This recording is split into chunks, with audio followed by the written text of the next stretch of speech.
चलिए फ्रेंड्स, अब हम लोग सामाजिक विज्ञान का सिलेबस देख लेते हैं कि सामाजिक विज्ञान में कौन कौन से चैप्टर इस बार हमको नहीं पढ़ने हैं।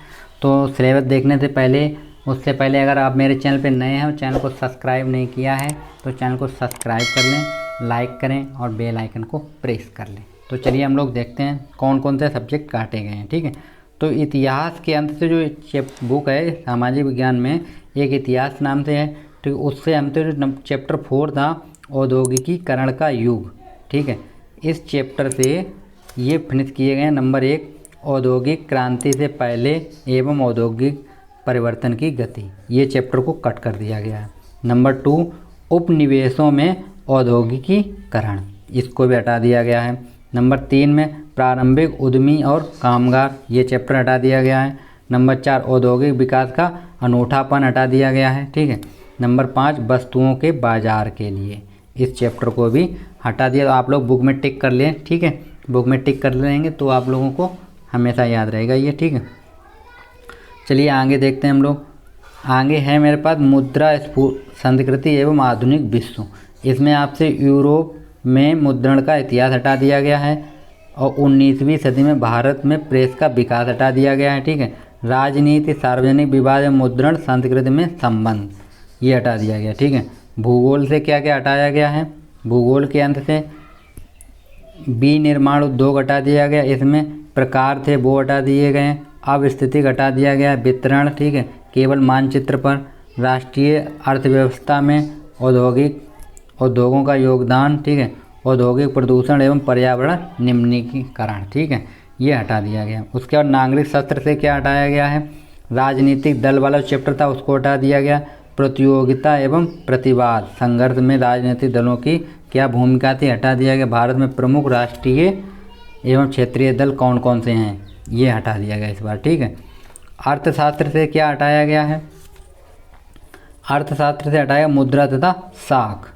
ठीक है, अर्थव्यवस्था में मुद्रा की भूमिका, बचत तथा साख के लिए औपचारिक एवं अनौपचारिक वित्तीय संस्थाएं, सामान्य परिचय, किसी एक औपचारिक संस्थान जैसे कोई राष्ट्रीयकृत वाणिज्य बैंक एवं अनौपचारिक वित्तीय संस्थानों का चयन किया जाए, स्थानीय साहूकार, जमींदार, चिट फंड तथा निजी वित्तीय कंपनियां, ये चैप्टर हटा दिया गया। ठीक है, उसके बाद जो हमको सिलेबस में पढ़ना है वो क्या है, 70% जो सिलेबस हमको पढ़ना है वो है सामाजिक विज्ञान में। हम देख लेते हैं क्या क्या हमको इस बार पढ़ना है। ठीक है, तो ये हमको सिलेबस दिया गया है कक्षा 10 में जो हमको पढ़ना है। तो फर्स्ट बुक है इकाई फर्स्ट में भारत एवं समकालीन विश्व 2, इतिहास वाली जो बुक है उसमें हमसे 20 नंबर का पूछा जाएगा। ठीक है, उसके बाद आता है समकालीन भारत 2, भूगोल से हमको पूछा जाएगा 20 नंबर का। ठीक है, उसके बाद लोकतांत्रिक राजनीतिक नागरिक शास्त्र से हमको 15 नंबर का पूछा जाएगा।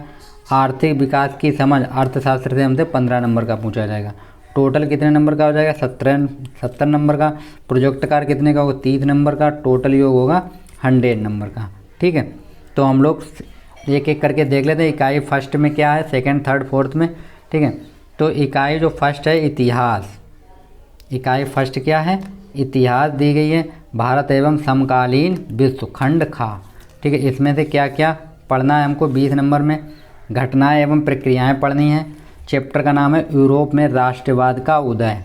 ठीक है, इसमें आपको पढ़ना है 1830 ईस्वी के बाद यूरोप में राष्ट्रवाद का उदय। ठीक है, जोसेफ मेजनी आदि के विचार, Poland, Hungary, Italy, Germany, Greece आंदोलन की समस्याएं पढ़नी है आपको। ठीक है, उसका नंबर 2 क्या है, भारत में राष्ट्रवाद। तो इसमें पढ़ना है आपको प्रथम विश्व युद्ध का प्रभाव, खिलाफत, असहयोग एवं विभिन्न आंदोलनों के मध्य विचारधाराएं। नमक सत्याग्रह पढ़ना है आपको। जनजातियों, श्रमिकों एवं किसानों के आंदोलन पढ़ने हैं। सविनय अवज्ञा आंदोलन की सीमाएं पढ़नी है। सामूहिक अपनत्व की भावना आप लोगों को पढ़ना है। ठीक है, ये खंड 1 में था। चलिए खंड 2 में देख लेते हैं हम लोग।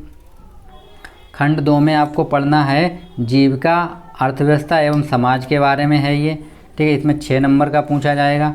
तो क्या क्या पढ़ना है उसमें आपको पढ़ना, भूंडलीकृत विश्व बनना। ठीक है, इसमें क्या पूर्व आधुनिक विश्व, 19वीं शताब्दी के बारे में आपको पढ़ना है। महायुद्धों के मध्य अर्थव्यवस्था, आर्थिक महामंदी या घोर निराशा।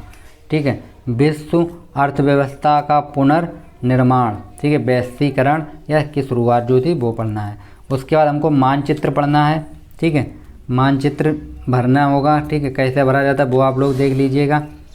उसके बाद आते हैं हम लोग इसमें हमको पढ़ना भारतीय राष्ट्रीय कांग्रेस अधिवेशन, ठीक, कलकत्ता सितंबर में जो हुई थी 1920 में, नागपुर 1920 में, दिसंबर में मद्रास, ठीक है, 1927 में, लाहौर 1929 में।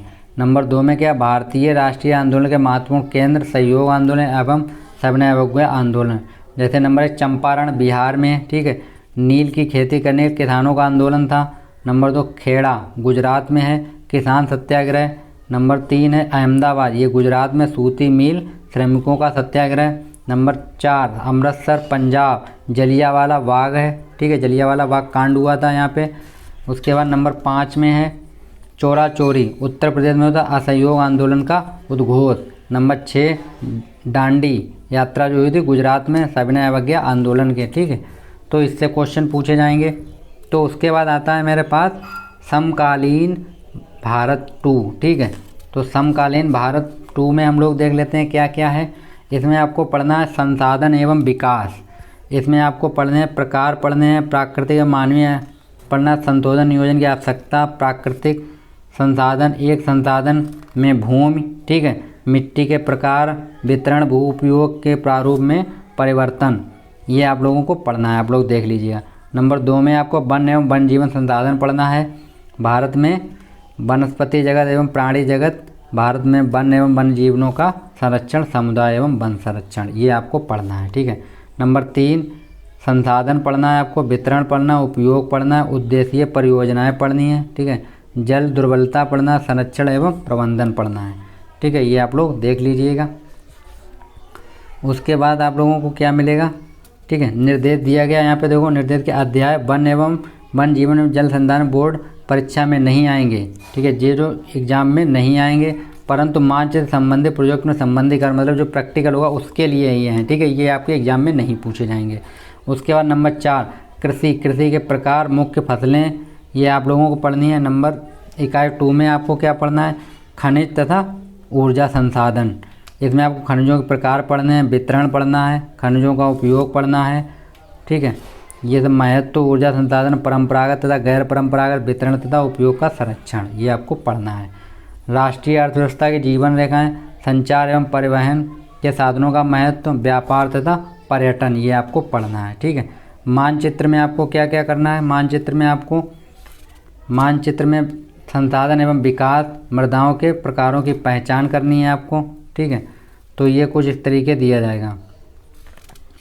जल संसाधन दर्शाना एवं नामांकन करना, जैसे बांध कौन से, सलाल, भाखड़ा, नांगलवन, टेहरी, राणा प्रतापनगर, सरदार सरोवर, हीराकुंड, नागार्जुन, ठीक है, तुंगभद्रा नदियों के नाम, ठीक है। यहाँ पे कृषि में आपको क्या क्या करना है, कृषि में केवल पहचान करनी है चावल एवं गेहूँ के प्रमुख क्षेत्र, प्रमुख सबसे बड़े उत्पादक राज्य, गन्ना, गेहूँ, कॉफ़ी, रबड़, जूट आदि के, ठीक है, ये सब ये परीक्षा मानचित्र संबंधित हैं, प्रश्न पूछे जाएंगे, ये मानचित्र में प्रश्न पूछे जाएंगे, ठीक है। चलिए आगे देख लेते हैं हम लोग लोकतांत्रिक राजनीतिक 2 में हम लोग देख लेते हैं राजनीतिक शास्त्र में, इसमें अध्याय 1 एवं 2 से पूछा है सत्ता की साझेदारी एवं संघवाद, इसके बारे में हमसे पूछा तांत्रिक देशों में सत्ता की साझेदारी क्यों और कैसे, ये पूछा जाएगा। कैसे शक्ति की संघीय विभाजन राष्ट्रीय एकता में सहायक है, ये पूछा जाएगा हमसे। किस सीमा के विकेंद्रीकरण से उद्देश्य की पूर्ति होती है, तो ये आप लोग देख लीजिएगा, ये आपसे पूछा जाएगा, ठीक है। उसके बाद क्या आता है अध्याय 3 में लोकतंत्र एवं विधिता, इसमें से आप लोग ये पढ़ लीजिएगा, ये आप लोगों से पूछा जाएगा, ठीक है। उसके बाद इकाई 2 में अध्याय 5 है लोकप्रिय संघर्ष एवं आंदोलन, तो इसमें जाति, धर्म और लैंगिक मसले हैं, तो इसमें ये पूछा जाएगा, ठीक है। लोकतांत्रिक व्यवस्था में विभाजन निहित है, जाति एवं राजनीति का जाति पर क्या प्रभाव पड़ा, ये सब हमको पढ़ना है, तो जाति के बारे में ये पार्ट है। उपरोक्त अध्याय प्रोजेक्ट कार्य के रूप में माना जाएगा, ठीक है। उसके बाद क्वेश्चन नंबर 6 अध्याय देखते हैं लोकतंत्र का उपयोग, मतलब लोकतंत्र का हम लोग कैसे उपयोग कर सकते हैं, इसके बारे में हम लोग सीखेंगे, ये पढ़ाया जाएगा इसमें, ठीक है। उसके बाद आता है भारत, क्या दिया गया हमको, भारत के लोकतंत्र को किसने जीवित रखा अथवा किसने भारतीय लोकतंत्र को बनाए रखा, इसके बारे में पढ़ना है आपको। अध्याय 8 में आपको लोकतंत्र की चुनौतियाँ, ये आप लोगों को पढ़नी है। इकाई 4 में आपको पढ़ना आर्थिक विकास की समझ, ये अर्थशास्त्र में मिलेगा आपको, ठीक है। इसमें पढ़ना आपको विकास के बारे में पढ़ना है। मृत्यु दर मापदंड, ये आय, औसत आय के बारे में, ये सब आप लोगों को पढ़ना है, ठीक है। उसके बाद भारतीय अर्थव्यवस्था के कार्य क्षेत्र आप लोगों को पढ़ने हैं, ठीक है। इसमें रोजगार, संगठित असंगठित, परिवर्तन, ऐतिहासिक, इसके बारे में आप लोगों को पढ़ना है, ठीक है। और देख लेते हैं हम लोग इकाई 2 में। इसमें आप लोगों को क्या करना है, इकाई में करना भूमंडलीय एवं भारतीय अर्थव्यवस्था। इसमें आप WTO, विश्व व्यापार संगठन, वैश्वीकरण, विभिन्न बाजारों से संबंधित, इससे आपको पढ़ना है। और 5 में आपको पढ़ना उपभोक्ता अधिकार, उपभोक्ता का शोषण कैसे होता है ये पढ़ना आपको, ठीक है। 1 या 2 केस अध्ययन, ये पढ़ना आपको। उपभोक्ता संरक्षण में सरकार की भूमिका, इसके बारे में आपको पढ़ना है। और नीचे आपको प्रैक्टिकल के बारे में दिया गया है, ठीक है। तो इसको आप लोग प्रैक्टिकल के बारे में देख लीजिएगा। ये अपने आप को जो कुछ क्षेत्र में जल प्रदूषण है, ग्रीन हाउस प्रभाव है, ये आप कोई सा भी चार्ट बना सकते हैं, ठीक है। तो इसको आप लोग देख लीजिए, ये आपको सब बनाना है। 1-1 नंबर में 2-2 नंबर के दिए गए हैं, ठीक है। ये प्रैक्टिकल से रिलेटेड है, त्रैमासिक टेस्ट होता है, ठीक है। तो इतना हमारा ये सिलेबस था। तो ठीक है, ये मेरा सोशल साइंस का सिलेबस था। तो आप लोगों ने अपने बुक में टिक कर लिया होगा। तो अगर आप मेरे चैनल पर नए हैं तो चैनल को सब्सक्राइब, लाइक और शेयर अवश्य करें। Thank you for watching.